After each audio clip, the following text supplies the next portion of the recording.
After a thorough investigation, and on the basis of evidence collected, my office submits that there are reasonable grounds to believe that the Supreme Leader of the Taliban, Haibatullah Akhundzada, and the Chief Justice of the so-called Islamic Emirate of Afghanistan, Abdul Hakim Haqqani, bear criminal responsibility for the crime against humanity of persecution on gender grounds under Article 71H of the Rome Statute. My office has concluded that these two Afghan nationals are criminally responsible for persecuting Afghan girls and women, as well as persons whom the Taliban perceived are not conforming with their ideological expectations of gender identity or expression, and persons whom the Taliban perceived as allies of girls and women. This persecution was committed from at least the 15th of August 2021 until the present day across the territory of Afghanistan. This ongoing persecution entails numerous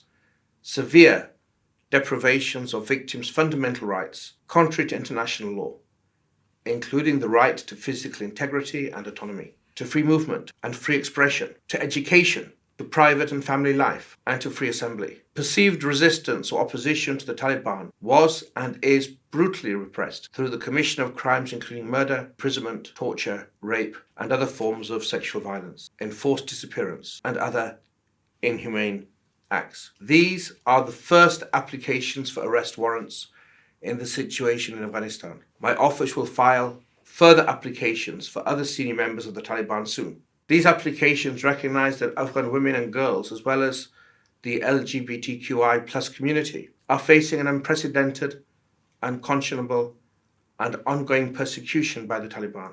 Our action signals the status quo for women and girls in Afghanistan is not acceptable. Afghan survivors, in particular women and girls, deserve accountability before a court of law.